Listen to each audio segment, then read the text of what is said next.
थिबा राजाकालीन बुद्ध विहाराच्या भूमिपूजनासाठी या व्यासपीठावर उपस्थित असलेले आदरणीय बनतेजी, या ट्रस्टचे अध्यक्ष आदरणीय प्रकाशजी पवार, या ट्रस्टचे उपाध्यक्ष MB कांबळे साहेब, आमचे अप्पर जिल्हाधिकारी शंकरजी बर्गे, आमचे अधीक्षक अभियंता मिलिंदजी कुलकर्णी, राज्य उत्पादन शुल्कचे उपायुक्त विजयजी चिंचाळकर, राज्य उत्पादन शुल्काच्या अधीक्षक कीर्तीजी शेडगे, आमचे प्रांताधिकारी जीवनजी देसाई, मुख्याधिकारी तुषारजी बाबर, BDO सन्मान्य जाधव, व्यासपीठावर उपस्थित असलेले सर्व सन्माननीय मान्यवर, माझ्या समोर या ठिकाणी बसलेले दादासाहेब मर्चंडे, माननीय राजन शेटे साहेब, विजयजी खेडेकर, राजू शेटकीर, आमच्या नगरसेविका स्मितलताई पावसकर, शिल्पाताई सुर्वे, वैभवताई खेडेकर, व्यासपीठावरील सर्वच सन्माननीय मान्यवर आणि हजारोंच्या संख्येनं या दिवसाचे साक्षीदार होण्यासाठी आलेले माझे सर्व बंधू आणि भगिनींनो, मला आठवतं बरोबर 10 वर्षापूर्वी आम्ही सगळी लोक एकदा मंत्रालयामध्ये गेलो होतो आणि मंत्रालयामध्ये गेल्यानंतर तत्कालीन मंत्र्यांकडे ही जागा ही आपल्या सगळ्यांचं स्वप्न पूर्ण करण्यासाठी आम्हाला द्यावी अशा पद्धतीची मागणी व्यासपीठावरच्या सगळ्या सहकाऱ्यांच्या वतीनं मी तत्कालीन मंत्र्यांना केली होती. या कामाचा 10 वर्ष मी स्वतः पाठपुरावा करत होतो, परंतु या जागेवर बौद्ध विहार व्हावं ही गेली 50 वर्षापासूनची मागणी आपल्या सगळ्यांची होती. 1-2 महिन्यापूर्वीची गोष्ट आहे. सगळी मंडळी मला भेटायला आली. जिल्ह्याचा पालकमंत्री म्हणून आपण याच्यामध्ये लक्ष घालावं अशी सूचना या सगळ्यांनी केली आणि त्याच्या पुढच्या 2-3 दिवसामध्ये राज्य उत्पादन शुल्क मंत्री शंभूराज देसाई यांच्याकडे आम्हाला बैठकीचं निमंत्रण आलं. आम्ही सगळे बैठकीला गेलो. 10 वर्षाचा अनुभव कटू असताना मंत्री महोदयांनी आम्हाला सगळ्यांना बोलवलं आणि माननीय राज्याचे मुख्यमंत्री एकनाथ शिंदे साहेबांच्या नेतृत्वाखाली 24 तासामध्ये ही जागा बौद्ध विहाराला द्यायचा निर्णय झाला. आज माझ्यासोबत ते देखील या कार्यक्रमाला उपस्थित राहणार होते, परंतु शासनाच्या मंत्र्यांनी जर गतिमान सरकार चालवायचं ठरवलं आणि प्रत्येक समाजाला न्याय देण्याची भूमिका, प्रत्येक जनतेला न्याय देण्याची भूमिका जर सरकारने घेतली तर कामं 60 दिवसामध्ये होऊ शकतात. याचं मूर्तिमंत उदाहरण म्हणजे थिबा राजाकालीन बुद्ध विहाराचाच भूमिपूजन सोहळा आहे. जागा मिळाली. जागा मिळाल्यानंतर प्रकाश पवार असतील, आमचे MB कांबळे असतील, सर्वच माझे सहकारी मला विश्रामगृहावर भेटायला आले आणि मला त्यांनी सांगितलं की आता हे कसं बांधायचं. मी तात्काळ निर्णय घेतला आणि 7.25 कोटी रुपये या इमारतीसाठी जिल्हा नियोजन मंडळातनं मी मंजूर केले आणि नुसते मंजूर केले नाहीत, त्याचं टेंडर देखील झालं आणि त्या कामाचा भूमिपूजन सोहळा आणि शुभारंभाचा कार्यक्रम आज हजारोंच्या साक्षीनं आम्हाला करताना मनापासूनचा आनंद होतो. मला माहिती आहे 2 दिवसापासून हा कार्यक्रम कशासाठी आहे अशा देखील पोस्ट सोशल मीडियावर येत आहेत. ही जमीन कुणाची आहे याच्यावर प्रश्नचिन्ह उभं केलं गेलं. आता याच्यामध्ये राजकारण आहे की नाही मला माहित नाही, परंतु ज्या भारतरत्न डॉक्टर बाबासाहेब आंबेडकरांनी संविधान लिहिलं आणि त्या संविधानाच्या जोरावर आज उदय सामंत उद्योग मंत्री आणि जिल्ह्याचा पालकमंत्री आहे, मी त्यांना स्मरून सांगतो या जागेवर आमचा कोणाचाही कब्जा नाही. ती जागा तुमची आहे आणि या जागा तुमच्याकडेच राहील. परंतु प्रकाशजी मला एक कळत नाही, मी सहसा कोणाला दुखवत नाही, सहसा कोणावर टीका करत नाही, म्हणून कदाचित असेल काही लोक मला सारखे सारखे सल्ले देतात. काल संध्याकाळी मी एक पोस्ट वाचली आणि त्याच्यामध्ये लिहिलेलं होतं की पालकमंत्री उदय सामंत यांनी सगळ्या लोकांना फसवलेलं आहे. मला आश्चर्य वाटतं की सगळे आमचे अधिकारी या ठिकाणी उपस्थित आहेत, मेहनत करणारे सगळे तुमचे सहकारी, माझे सहकारी या ठिकाणी उपस्थित आहेत. याला 7 कोटी रुपये मंजूर झालेले आहेत. ही इमारत 1 वर्षामध्ये आम्ही बनणार आहोत. नंतर इमारत ही तुम्हीच चालवायची आहे असा निर्णय झालेला असताना अशा खोट्या बातम्या पसरवणाऱ्यांचं तुम्ही काय करणार आहे हा कधीतरी आपण निर्णय घेतला पाहिजे. आणि काही लोकांना निवडणुका आल्यानंतर काही गोष्टी खोट्या करण्याचा काही लोक प्रयत्न करत असतात. मी आज तुम्हाला शब्द देतो, 1 वर्षामध्ये ही इमारत पूर्ण करण्याचा आमचा प्रयत्न राहील. आणि हे थिबाकालीन बौद्ध विहार झाल्यानंतर या कमिटीवर उदय सामंत नसेल, या कमिटीवर तुमच्यासारखे सगळे माझे सहकारी असतील आणि जमीन बौद्ध विहारासकट तुमच्या ताब्यामध्ये असेल हा पालकमंत्री या नात्यानं या ठिकाणी शब्द देतो. परंतु हे सगळं करताना कुठेतरी यंत्रणा लागते. हे सगळं बांधकाम काही तुम्ही करू शकत नाही. हे 7 कोटी रुपये काही तुम्ही उभे करू शकत नाहीत. आणि म्हणून माझ्यासारख्या कार्यकर्त्याची जबाबदारी आहे की ज्या लोकांनी माझ्यासारख्या कार्यकर्त्याला 4 वेळा विधानसभेमध्ये पाठवलं, त्या लोकांच्या आशीर्वादामध्ये जर भविष्यामध्ये राहायचं असेल तर तुमचं देखील स्वप्न पूर्ण केलं पाहिजे. हीच इच्छा उराशी बाळून आजच्या कार्यक्रमाचं नियोजन आहे आणि हे काम लवकरात लवकर देखील पूर्ण केलं जाईल. मला आठवतं 8-10 दिवसापूर्वी असाच एक प्रसंग अमेरिकेमध्ये घडला. प्रकाशजी इथं आहेत, एमबी साहेब आहेत, माझे सर्व सहकारी इथं आहेत. माझ्यावर टीका करणं हा काही लोकांचा हक्क आहे, माझी बदनामी करणं हा काही लोकांचा हक्क आहे. पण मला एकच प्रश्न सगळ्यांना विचारायचा आहे की ज्या भारतरत्न डॉक्टर बाबासाहेब आंबेडकरांनी आपल्याला संविधान दिलं, आपल्या सगळ्यांना आरक्षण दिलं, ते आरक्षण भारतामध्ये रद्द करणार आहे हे राहुल गांधी ज्यावेळी बोलले त्यावेळी कोणी कोणावर टीका केली नाही. हे दुःख माझ्यासारख्याच्या मनामध्ये आहे. म्हणजे आम्ही संविधान सांभाळतो, आम्ही तुमचं आरक्षण टिकणार आहे शब्द देतो, तुमच्या आरक्षणाला कोणी धक्का लावू शकणार नाही हा आमचा शब्द आहे. पण जे राहुल गांधी अमेरिकेमध्ये जाऊन सांगतात की माझी सत्ता ज्यावेळी येईल तर मी कोणाचंही आरक्षण टिकवणार नाही. एमबी साहेब, तुमच्या कोणालाही सहकार्यांना अशी कधी बुद्धी झाली नाही की राहुल गांधीवर देखील टीका केली पाहिजे. आज राहुल गांधी तुमचं आरक्षण संपवायला निघालेला आहे. आज राहुल गांधी परदेशामध्ये जाऊन सांगतायत. म्हणजे राहुल गांधीने काही दिवसापूर्वी सांगितलं की आम्ही संविधान बदलणार आहोत. माननीय नरेंद्र मोदी साहेब जर देशाचे पंतप्रधान झाले, या भारतातलं संविधान बदललं जाणार हे राहुल गांधीच सांगत होते. आणि राहुल गांधींनी किती खरं आहे आणि किती खोटं आहे हे अमेरिकेमध्ये जाऊन सांगितलं. पूर्वीपासूनची त्यांची जी भूमिका होती, कारण त्यांनीच सांगितलं होतं, त्यांच्या वडिलांनी सांगितलं होतं या भारतातलं संविधान जर बदलायचं असेल तर ते काँग्रेस पक्षच बदलू शकतो, बाकी कोण बदलू शकत नाही. आणि त्याच्यानंतर त्यांच्या चिरंजीवांनी पुन्हा एकदा अमेरिकेमध्ये जाऊन सांगितलं की आता मला आरक्षण रद्द करायचं आहे.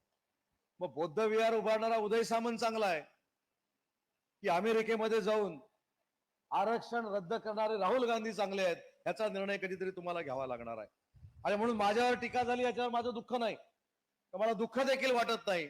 मी माझ्या 25 वर्षाच्या कारकिर्दीमध्ये अनेक प्रसंग अनुभवलेले आहेत, अनेक प्रसंगाला मी सामोरं गेलेलो आहे. त्याच्यावर कुणी माझ्यावर टीका केली म्हणून माझ्यावर काही फरक पडत नाही. पण मी दिलेला शब्द पूर्ण करू शकलो याचा सार्थ अभिमान माझ्यासारख्या कार्यकर्त्याला आहे.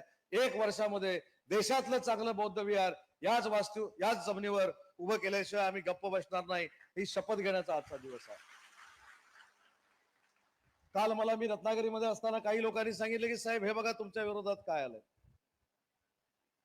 आम्हाला पत्रकारांना माहिती आहे की काही लोकांना बोलल्यावर असं वाटतं की त्यांचा टीआरपी वाढतो. तसं त्यांचं झालं असेल की त्यांची पोस्ट उदय सामंतवर टीका केल्यानंतर मला लोक अजून महाराष्ट्रातली ओळखायला सुरुवात करतील. कदाचित या भावनेनं माझ्यावर त्यांनी टीका केलेली असेल. पण व्यासपीठावरच्या सगळ्या मंडळींना मला एक विनंती करायची आहे, काल जी टीका झाली ती योग्य आहे की अयोग्य आहे याचं देखील उत्तर तुम्हाला कधीतरी द्यावं लागणार आहे. तुम्ही हक्कानं ज्यावेळी मला काम सांगता किंवा हक्कानं काही गोष्टी सांगता, काही फक्त बौद्ध विहार हेच पूर्ण केलं नाही तर आर पाटील साहेब राज्याचे गृहमंत्री असल्यापासून एक प्रश्न प्रलंबित होता, ते म्हणजे 1956 सालामध्ये तिथे या परिसरातल्या सगळ्यांनी दीक्षा घेतली, ते माझ्या पालीचं पोलिसांचं ग्राउंड, तिथं देखील डॉक्टर बाबासाहेब आंबेडकरांचं स्मारक बांधायचं होतं. ती देखील 3 गुंठे जागा डॉक्टर बाबासाहेब आंबेडकरांच्या स्मारकाला दिली. त्याला देखील 1,80,00,000 रुपये दिले आणि त्याचं देखील भूमिपूजन उद्या मी पालीमध्ये जाऊन करणार आहे. जे महायुतीचं सरकार सगळ्या समाजाला सगळ्या धर्माला घेऊन वाटचाल करतंय, अशांना आशीर्वाद द्यायचा की राजकारणासाठी राजकारण करून आरक्षण रद्द करणाऱ्या लोकांना आशीर्वाद द्यायचा हे भविष्यामध्ये तुम्हाला ठरवावं लागेल.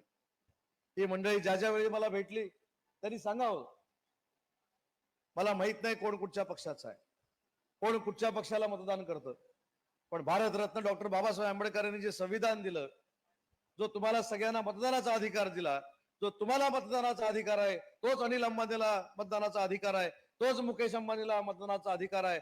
या मतदानाचा अधिकार देणाऱ्या डॉक्टर बाबासाहेब आंबेडकरांना फक्त तुम्ही मानता असं नाही, तर या देशातला प्रत्येक समाज हा भारतरत्न डॉक्टर बाबासाहेब आंबेडकरांचा ऋणी आहे. कारण त्यांच्यामुळे आम्हाला ही पदं मिळालेली आहेत, त्यांच्यामुळे आम्ही आमदार झालेलो आहोत, त्यांच्यामुळे आम्ही मंत्री झालेलो आहोत. त्याच्यामुळं डॉक्टर बाबासाहेब आंबेडकरांचा आदर हा बाकी कोणाला नसेल, परंतु महायुतीच्या सरकारमध्ये काम करणाऱ्या प्रत्येक माणसाला डॉक्टर बाबासाहेब आंबेडकरांचा आदर आहे. मी माझ्या आयुष्यातला एक किस्सा आपल्याला सांगतो. उद्योग मंत्री झाल्यानंतर एका इंडस्ट्रियल कॉन्फरन्ससाठी मी लंडनला गेलो होतो आणि लंडनला गेल्यानंतर माझ्या कार्यक्रमामध्ये ज्या घरामध्ये डॉक्टर बाबासाहेब आंबेडकर बॅरिस्टर झाले त्या स्मारकाला भेट देण्याचा मला योग आला. मला असं वाटतं की तुमची सगळ्यांची एवढी आर्थिक उन्नती हो आणि ते लंडन मधलं डॉक्टर बाबासाहेब आंबेडकरांचं स्मारक बघण्याचा योग प्रत्येकाला आला पाहिजे. तिथे गेल्यानंतर भारतवासियांच्या प्रत्येकाच्या अंगावर रोमांच उभा राहतो, काटा उभा राहतो. ज्या भारतरत्न डॉक्टर बाबासाहेब आंबेडकरांनी आम्हाला संविधान दिलं, ज्या डॉक्टर बाबासाहेब आंबेडकरांनी आम्हाला जगण्याचा अधिकार दिला, ती व्यक्ती लंडनच्या घरामध्ये ज्या ठिकाणी राहत होती त्याचं स्मारक कोणी बनवलं असेल तर ते देखील आम्हीच बनवलं. आम्हीच म्हणजे मी नाही, आमच्या सरकारनं बनवलं. हे देखील मला सांगताना आनंद होतोय. त्याच्यामुळे ज्यांनी काहीच केलं नाही, ज्यांनी फक्त तुमच्या मताचा वापर केला, तुमच्या भावनेला हात घालून जाती जातीमध्ये भेद निर्माण करण्याचा प्रयत्न केला, अशा लोकांना जवळ घ्यायचं की दूर करायचं हा निर्णय देखील भविष्यामध्ये नुसत्या रत्नागिरी जिल्ह्यातल्या नागरिकांनी नाही तर देशाच्या आणि महाराष्ट्राच्या नागरिकांनी देखील विचार करण्याची आवश्यकता आहे. काल कदाचित आपल्या सगळ्यांसाठी एक ऐतिहासिक दिवस होता. राज्याचे मुख्यमंत्री ज्या घरामध्ये राहतात त्या घराचं नाव वर्षा असं आहे. आणि परवा रात्री मी ज्यावेळी इकडे यायला निघालो त्यावेळी राज्याच्या मुख्यमंत्र्यांनी सांगितलं की माझ्या आयुष्यातला विलक्षण योगायोग असलेला कार्यक्रम उद्या माझ्या वर्षा बंगल्यावर आहे आणि म्हणून तुला जर थांबता आलं तर अतिशय चांगली गोष्ट होईल. मी या रत्नागिरीच्या दौऱ्यावर होतो म्हणून मी थांबू शकलो नाही, पण कार्यक्रम काय होता आपल्याला सगळ्यांना माहित असेल. कार्यक्रम काय होता, या महाराष्ट्राच्या इतिहासामध्ये अनेक मंत्री झाले, अनेक मुख्यमंत्री झाले, पण कुठच्याही मंत्र्यानं स्वतःच्या बंगल्यावर बोलून भंतेजींचा सत्कार केला नव्हता, त्यांना स्वतः जेवण वाढलं नव्हतं. ते महाराष्ट्र राज्याच्या मुख्यमंत्र्यांनी इतिहासात पहिल्यांदा करून दाखवलं. आणि त्या वर्षा बंगल्यावर, ज्या वर्षा बंगल्यावर मुख्यमंत्री राहतात त्या मुख्यमंत्र्यांनी भंतेजींना आदराने बोलून त्यांचा आदर सत्कार केला आणि त्यांना स्वतःच्या हाताने जेवायला वाढलं. मग मुख्यमंत्री चांगले आहेत की वाईट आहेत? अशा पद्धतीनं प्रत्येक धर्माचा आदर करणारे मुख्यमंत्री जर असतील तर मला असं वाटतं की राज्याची आणि देशाची उन्नती आता मागे राहिलेली नाही. आज आम्ही राज्य उत्पादन शुल्कच्या इमारतीचं देखील भूमिपूजन केलं. की त्या देखील अधिकाऱ्यांना मनापासून धन्यवाद देईन की राज्य उत्पादन शुल्कची इमारत जर आपण बघितली तर ते राज्य उत्पादन शुल्कची इमारत आहे की कोंडवाड आहे अशा पद्धतीची चर्चा संपूर्ण जिल्ह्यामध्ये व्हायची. परंतु एका वर्षानंतर राज्य उत्पादन शुल्कचे सगळे अधिकारी वातानुकूलित इमारतीमध्ये जाणार आहेत. फक्त मला माझ्या सगळ्या अधिकाऱ्यांना विनंती करायची आहे की आपण जेव्हा एसी मध्ये जाल तेव्हा आमची जनता ही एसी मध्ये राहणारी नाही याचं फक्त भान असलं पाहिजे. कारण काही निर्णय हे एसी मध्ये बसून होतात, काही निर्णय हे आकसापोटी होतात आणि राज्य उत्पादन शुल्क हे असं खातं आहे की त्याच्यामध्ये देखील गौतम बुद्धांचा एक संदेश दडलेला आहे. आता मी पंचशील ऐकलं, त्या पंचशिलामध्ये असं म्हटलेलं आहे की मद्य आणि मादक पदार्थाचे सेवन करू नये. आता मद्य आणि मादक पदार्थाचे सेवन करू नये म्हणून महाराष्ट्र शासनानं जे खातं स्थापन केलं त्याचं नाव राज्य उत्पादन शुल्क आहे आणि म्हणून त्यांचा हा संदेश पूर्ण करण्याची जबाबदारी या इमारतीतनं आमच्या सगळ्या अधिकाऱ्यांनी घेतली पाहिजे. 2-4 दिवसापूर्वी तुमच्या सर्व सहकाऱ्यांना मी भेटलो तर यांनी मला विचारलं की भूमिपूजनाचा कार्यक्रम कसा करायचा. मी यांना म्हटलं भूमिपूजनाचा कार्यक्रम मी ठरवणार नाही, भूमिपूजनाचा कार्यक्रम तुम्ही ठरवायचा. भूमिपूजनाला मी काय करायचंय तुम्ही ठरवायचं, आणि तुम्ही जसा भूमिपूजनाचा कार्यक्रम ठरवाल तसा कार्यक्रमाला तुमचा पालकमंत्री उपस्थित राहील असा मी शब्द दिलेला होता, आणि तसाच्या तसा कार्यक्रम तुम्ही केला, त्याबद्दल देखील मनापासून मी आपल्याला धन्यवाद देतो. एमबी साहेब, मगाशी तुम्ही मला सांगितलं, प्रकाशजी तुम्ही सांगितलं की तुमची प्रार्थना चालू असताना पालकमंत्री म्हणून तुम्ही खुर्चीवर बसा. मी जर खुर्चीवर बसलो असतो तर उद्या अजून एक नवीन बातमी झाली असती की तुम्हाला सगळ्यांना मी खाली बसवलेलं आहे आणि मी खुर्चीवर बसलेलो आहे. मला खुर्चीची अपेक्षा नाही, मला तुमच्या आशीर्वादांची अपेक्षा आहे, आणि म्हणून तुमच्या मांडीला मांडी लावून मी देखील प्रार्थना केली. हल्ली मी सध्या सगळ्याचा विचार करून करतो, आणि कालच तर एक बातमी आली होती, म्हटलं ते पण त्यांचे कॅमेरे टपून बसलेले असणार. उदय सामंत खुर्चीवर बसतो की खाली बसतो, हात जोडतो की नाही जोडत, नाही जोडलं की उद्या परत बातमी आली. त्याच्यामुळे मी देखील मानसिकता तयार करून आलो होतो की तास नाही, 2 तास नाही, 4 तास जरी बंदीजींनी प्रार्थना केली असती तर या पालकमंत्री तुमच्या मांडीला मांडी लावूनच तिथं बसला असता. त्याच्यामुळे त्याची चिंता तुम्हाला करण्याची आवश्यकता नाही. पण यांनी आदराने मला सांगितलं होतं जिल्ह्याचा पालकमंत्री म्हणून तुम्ही खुर्चीवर बसा, आणि म्हणून मी देखील सांगितलं खुर्ची जी मिळाली ही तुमच्या सगळ्यांच्या आशीर्वादाने मिळाली. आता हे आशीर्वाद पुढे ठेवायचे की नाही हे तुम्ही ठरवा, पण खुर्ची देऊन सुद्धा खुर्ची न घेणारा लोकप्रतिनिधी पाहिजे की तुमची खुर्ची काढून घेणारा लोकप्रतिनिधी पाहिजे, हे आता भविष्यामध्ये तुम्ही ठरवलं पाहिजे. तो तुमचा अधिकार आहे. पण तुम्हाला देखील धन्यवाद एवढ्यासाठीच आहेत, ज्यांनी ज्यांनी या बौद्धविहारासाठी प्रयत्न केले त्या सगळ्यांचं कौतुक आहे. त्यांच्या पाठपुराव्यामुळेच हे बौद्धविहार होऊ शकलं, हे देखील मला इथं नम्रपणानं सांगितलं पाहिजे. कारण सगळं श्रेय माझं आहे, सगळं श्रेय शंभूराजचं आहे, सगळं श्रेय आमच्या मुख्यमंत्र्यांचं आहे. निधी देण्याचं काम आणि जागा देण्याचं काम जरी आम्ही केलं असलं तरी तुम्ही जर पाठपुरावा केला नसता तर याला मूर्त स्वरूप आलं नसतं. आणि म्हणून नम्रतापूर्वक सांगतो, या सगळ्या व्यासपीठावरच्या मंडळींनी टोकाला जाऊन याची मागणी केली, टोकाला जाऊन पाठपुरावा केला. एवढंच नाही तर रात्री 2-2 वाजता ही मंडळी माझ्या मानेवर येऊन बसलेली आहेत, रात्री 2-2 वाजता, आणि त्याचंच फलित आज आहे या ठिकाणी बौद्ध विहार होतंय. आणि म्हणून या बौद्ध विहाराचा वापर देखील चांगला झाला पाहिजे. या बौद्ध विहारातनं शांतीचा संदेश हा पूर्ण कोकणापर्यंत नाही तर पूर्ण देशापर्यंत पोहोचला पाहिजे. काल बंदीजींचे ज्यावेळी आशीर्वाद माननीय मुख्यमंत्र्यांनी घेतले ते मुख्यमंत्री महोदयांनी एक वाक्य सांगितलं की ज्या ज्या ठिकाणी जगामध्ये युद्ध होत आहेत त्या त्या ठिकाणी युद्धाची नाही तर बुद्धाची आवश्यकता आहे, हे सांगणारे महाराष्ट्र राज्याचे मुख्यमंत्री आहेत. याचा देखील आपण सगळ्यांनी मिळून विचार केला पाहिजे. काल कोणीतरी सांगितलं की तुम्हाला आणायला एसटी पाठवली, काय चूक केली मी? तुम्हाला काय पावसातनं चालवत बोलवायचं होतं? आज राज्याचा मी उद्योग मंत्री आहे, जिल्ह्याचा पालकमंत्री आहे. माझी येणारी प्रत्येक महिला भगिनी ही पावसापासून सुरक्षित आली पाहिजे, आणि पावसापासून सुरक्षित येण्यासाठी जर मी एसट्या पाठवल्या असतील तर चुकलं काय? आम्ही पाठवल्या एसट्या, त्याच्यामध्ये काय चूक केली? जी एसटी पाठवली ती तुमच्या संरक्षणासाठी पाठवली, जी एसटी पाठवली ती तुम्ही सुरक्षित या ठिकाणी यावं म्हणून पाठवली. पण तुम्हाला सुरक्षित आणल्यामुळे देखील काही लोकांच्या पोटामध्ये पोटसूळ उठलेला आहे, काही लोकांना पोटदुखी झालेली आहे. आणि म्हणून या पोटदुखीवर तुम्ही औषध देणार आहेत की नाही, हा माझ्या समोरचा प्रश्न आहे. राजकारणासाठी राजकारण आपण नंतर करूया, कोण कोणाला मतदान करणार आहे, कोण कोणाच्या मागे राहणार आहे, हा लोकशाहीतला एक भाग राहिला.